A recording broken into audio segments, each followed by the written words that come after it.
Muito bem, já estamos avançando no 36º dia do desafio Leia a Bíblia em 365 dias. Eu sou a psicóloga Juliana Muniz e todos os dias nós estamos lendo 4 capítulos da Bíblia. Esse aqui é um desafio de cura e transformação pelo poder que há na palavra de Deus.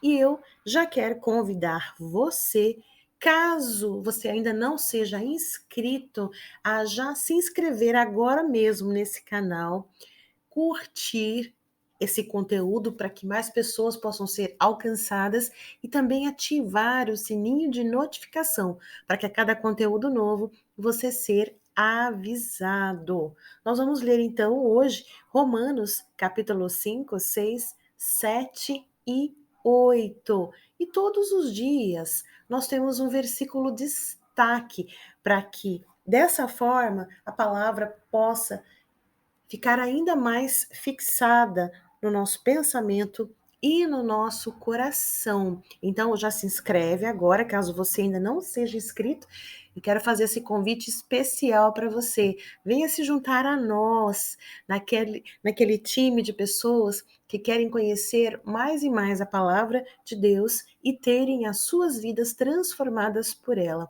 Vamos conhecer qual é o nosso versículo destaque do dia?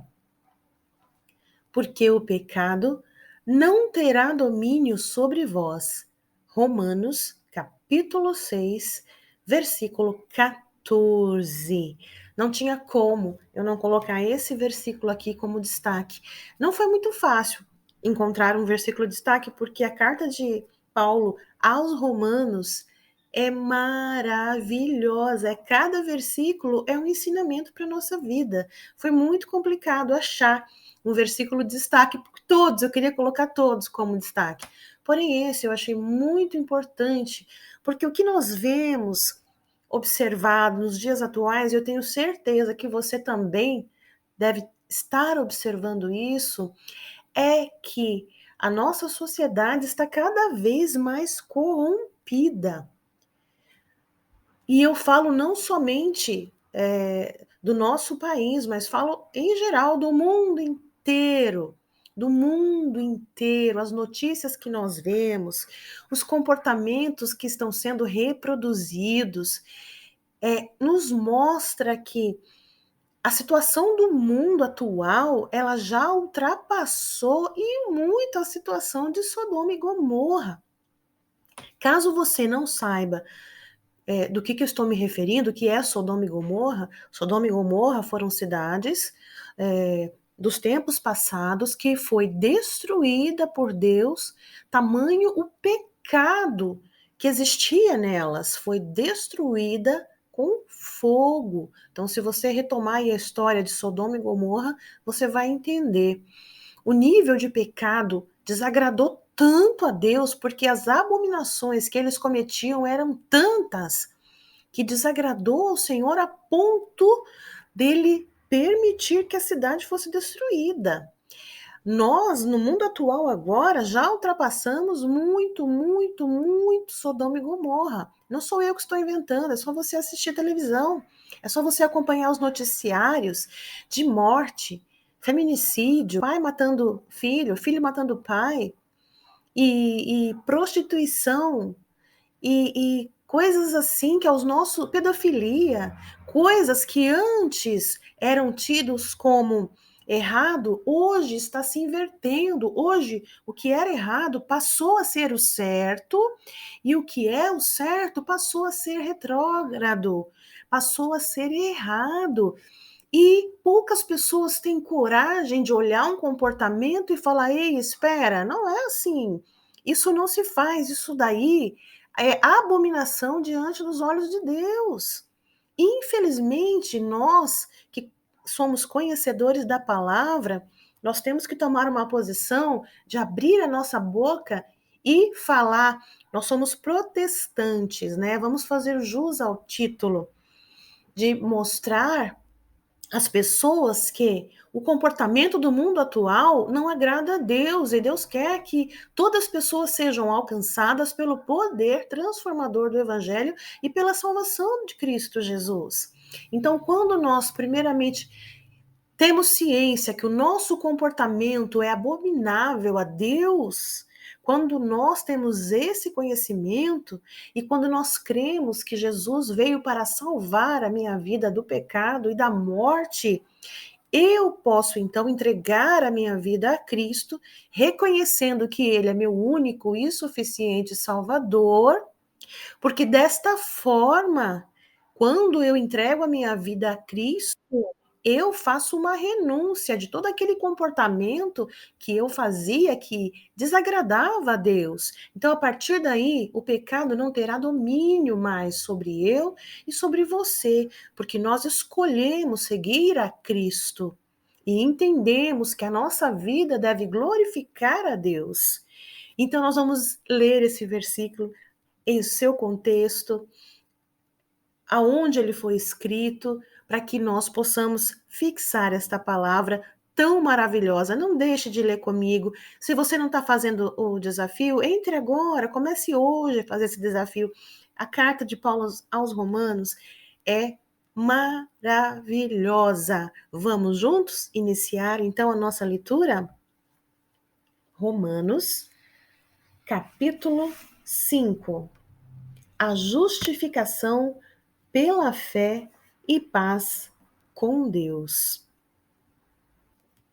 Justificados, pois, mediante a fé, temos paz com Deus por meio do nosso Senhor Jesus Cristo, por intermédio de quem obtivemos igualmente acesso pela fé a esta graça, na qual estamos firmes e gloriamo-nos na esperança da glória de Deus. E não somente isto, mas também nos gloriamos nas próprias tribulações, sabendo que a tribulação produz perseverança, e a perseverança, experiência, e a experiência, esperança. Ora, a esperança não confunde, porque o amor de Deus é derramado em nossos corações pelo Espírito Santo que nos foi outorgado. Porque Cristo, quando nós ainda éramos fracos, morreu a seu tempo pelos ímpios. Dificilmente alguém morreria por um justo, pois poderá ser que pelo bom alguém se anime a morrer. Mas Deus prova o seu próprio amor para conosco pelo fato de ter Cristo morrido por nós, sendo nós ainda pecadores. Logo, muito mais agora, sendo justificado pelo seu sangue, seremos por ele salvos da ira. Porque se nós, quando inimigos, fomos reconciliados com Deus mediante a morte do seu Filho, muito mais, estando já reconciliados, seremos salvos pela vida.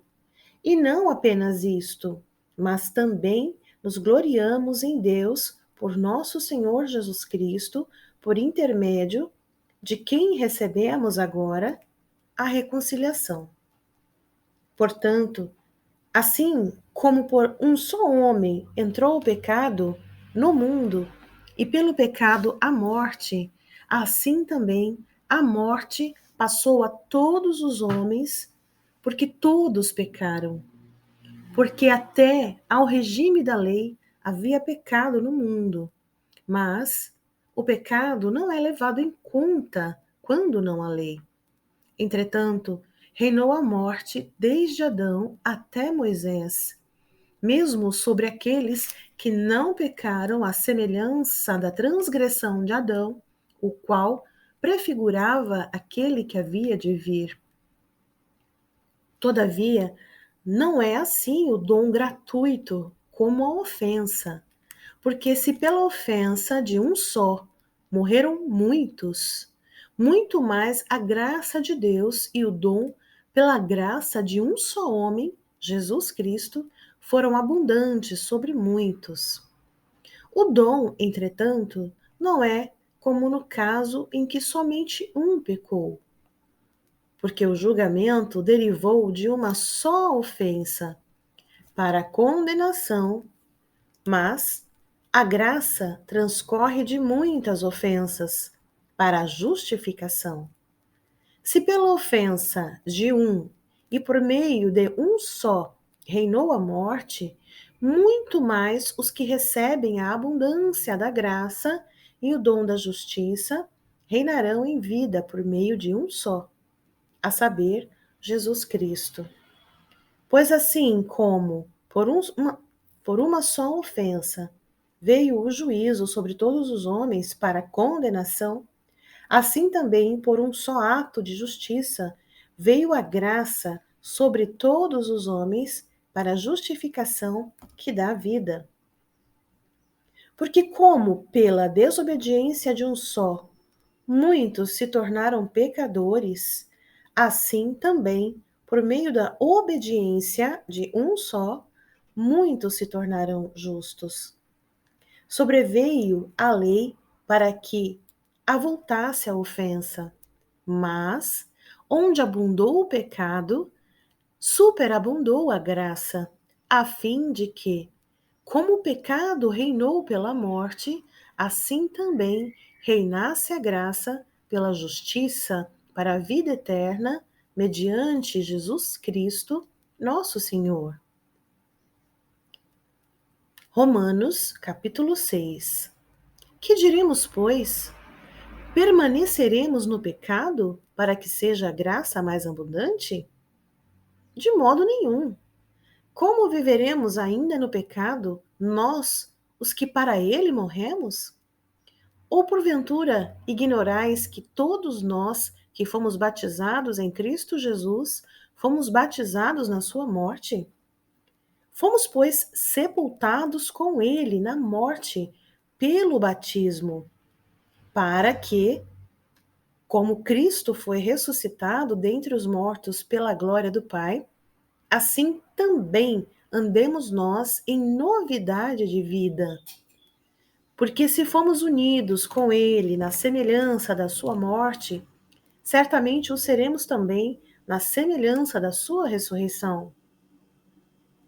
Sabendo isto, que foi crucificado com ele o nosso velho homem, para que o corpo do pecado seja destruído, e não sirvamos o pecado como escravos, porquanto quem morreu está justificado do pecado. Ora, se já morremos com Cristo, cremos que também com ele viveremos, sabedores de que, havendo Cristo ressuscitado dentre os mortos, já não morre.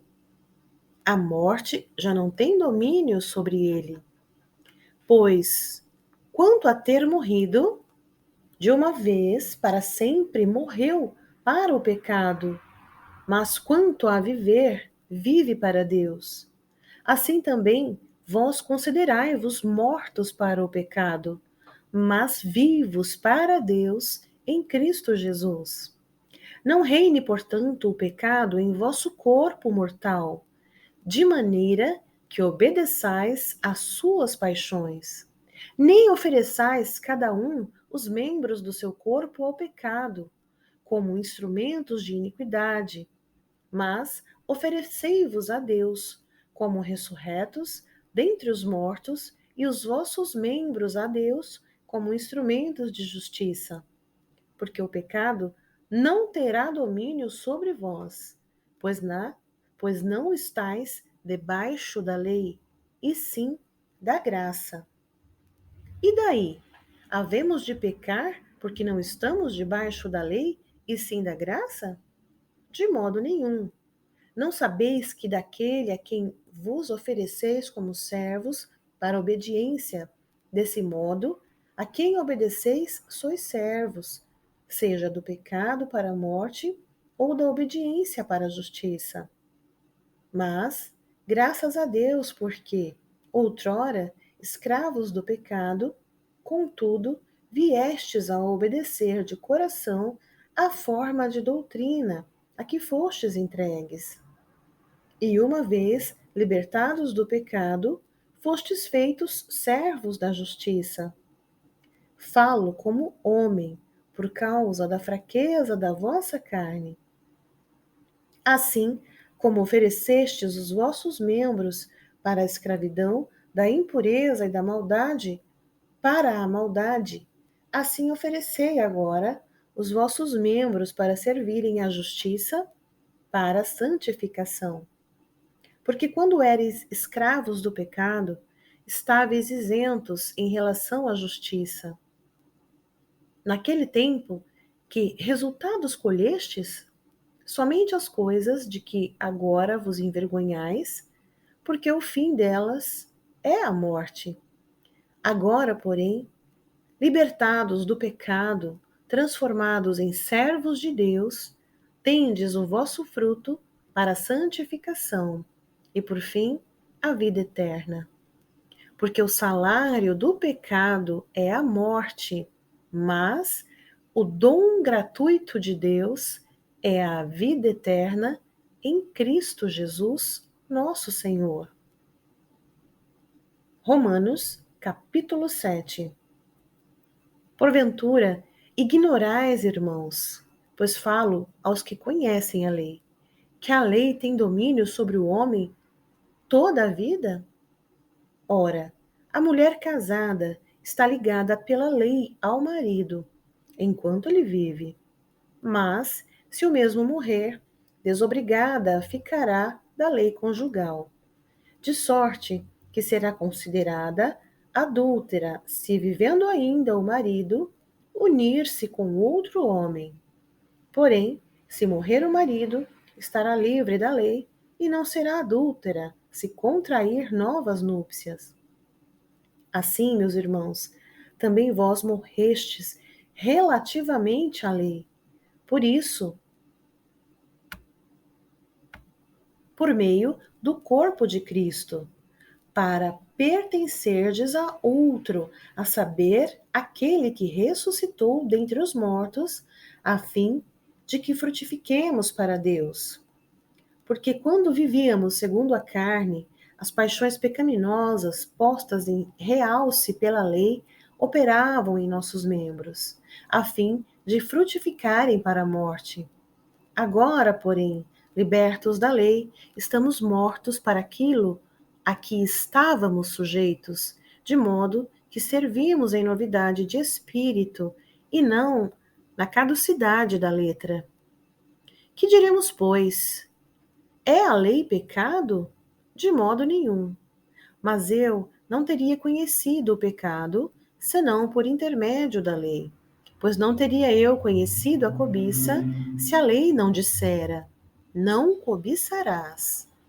Mas o pecado, tomando ocasião pelo mandamento, despertou em mim toda sorte de concupiscência, porque sem lei está morto o pecado. Outrora, sem a lei, eu vivia, mas, sobrevindo o preceito, reviveu o pecado e eu morri. E o mandamento que me fora para a vida, verifiquei que este mesmo se me tornou para a morte. Porque o pecado, prevalecendo-se do mandamento, pelo mesmo mandamento, me enganou e me matou. Por conseguinte, a lei é santa, e o mandamento santo e justo e bom. Acaso o bom se me tornou em morte? De modo nenhum. Pelo contrário, o pecado, para revelar-se como pecado, por meio de uma coisa boa, causou-me a morte, a fim de que, pelo mandamento, se mostrasse sobremaneira maligno. Porque bem sabemos que a lei é espiritual. Eu, todavia, sou carnal, vendido à escravidão do pecado. Porque nem mesmo compreendo o meu próprio modo de agir, pois não faço o que eu prefiro, e sim o que detesto. Ora, se faço o que não quero, consinto com a lei que é boa.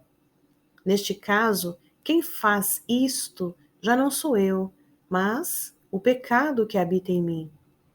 Porque eu sei que em mim, isto é, na minha carne, não habita bem nenhum, pois o querer o bem está em mim. Não, porém, o efetuá-lo, porque não faço o bem que prefiro, mas o mal que não quero, esse faço. Mas, se eu faço o que não quero, já não sou eu quem o faz, e sim o pecado que habita em mim. Então, ao querer fazer o bem, encontro a lei de que o mal reside em mim. Porque, no tocante ao homem interior, tenho prazer na lei de Deus, mas vejo nos meus membros outra lei que, guerreando contra a lei da minha mente, me faz prisioneiro da lei do pecado que está nos meus membros. Desventurado homem que sou, quem me livrará do corpo desta morte? Graças a Deus por Jesus Cristo, nosso Senhor. De maneira que eu, de mim mesmo, com a mente, sou escravo da lei de Deus, mas, segundo a carne, da lei do pecado. Romanos, capítulo 8. Agora, pois, já nenhuma condenação há para os que estão em Cristo Jesus.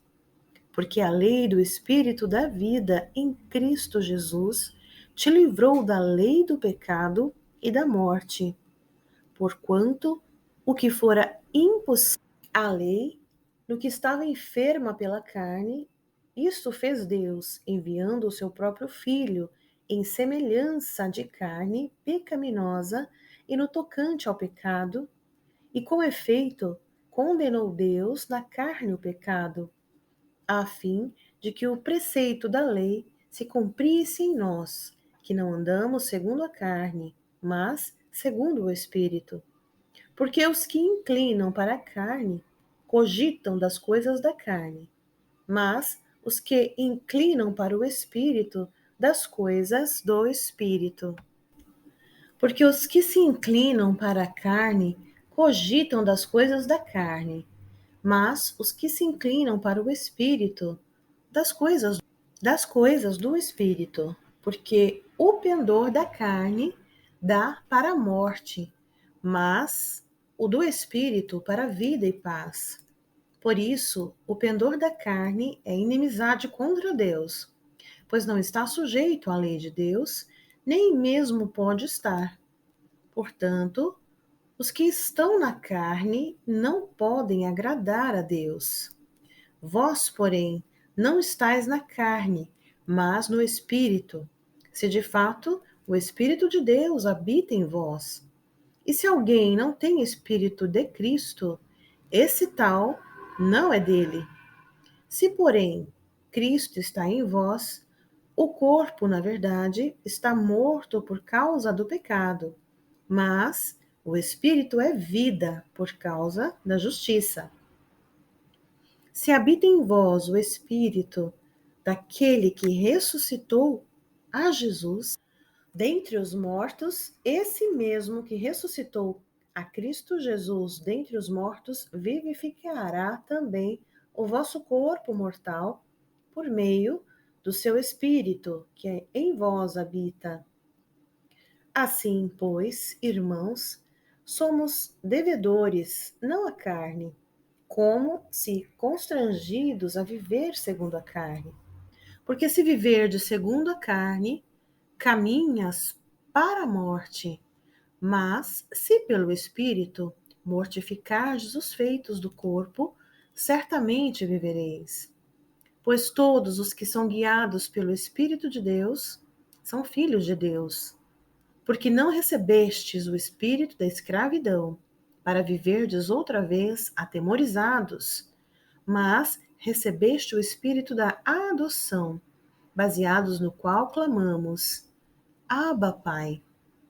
O próprio Espírito testifica com o nosso espírito que somos filhos de Deus. Ora, se somos filhos, somos também herdeiros, herdeiros de Deus e co-herdeiros com Cristo, se com ele sofremos, também com ele seremos glorificados. Porque para mim, tenho por certo que os sofrimentos do tempo presente não podem ser comparados com a glória a ser revelada a nós. A ardente expectativa da criação aguarda a revelação dos filhos de Deus, pois a criação está sujeita à vaidade, não voluntariamente, mas por causa daquele que a sujeitou, na esperança de que a própria criação será redimida do cativeiro da corrupção para a liberdade da glória dos filhos de Deus.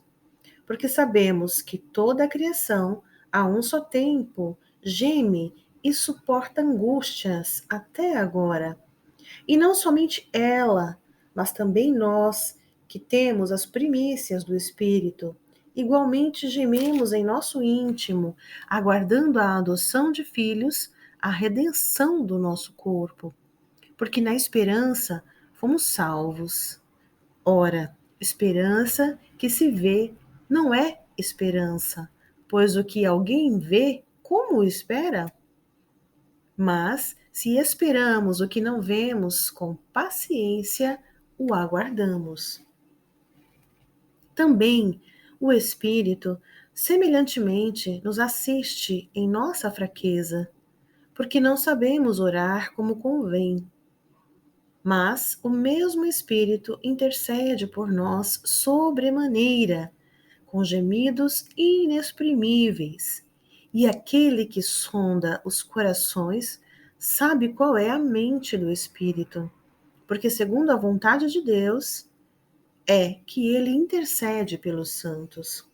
Sabemos que todas as coisas cooperam para o bem daqueles que amam a Deus, daqueles que são chamados segundo o seu propósito.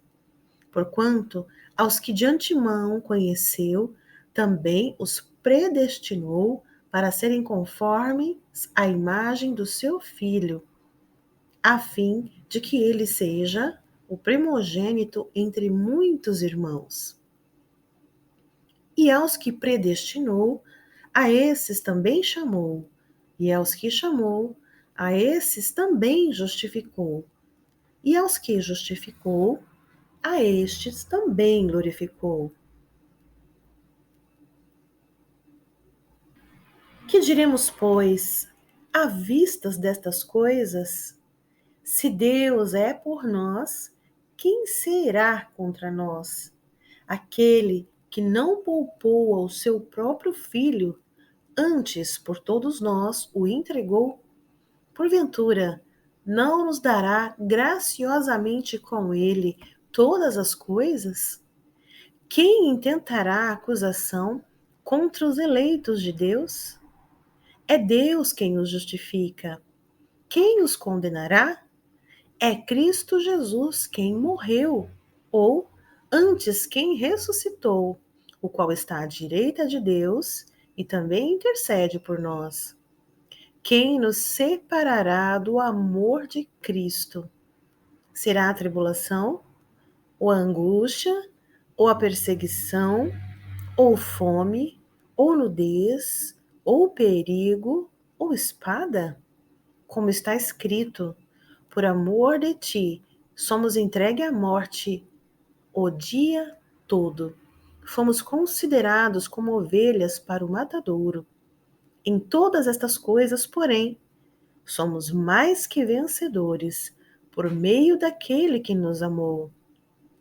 Porque eu estou bem certo de que nem a morte, nem a vida, nem os anjos, nem os principados, nem as coisas do presente, nem do porvir, nem os poderes, nem a altura, nem a profundidade, nem qualquer outra criatura poderá separar-nos do amor de Deus que está em Cristo Jesus, nosso Senhor.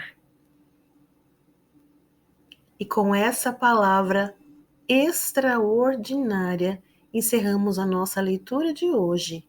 Espero você na próxima leitura. Até lá!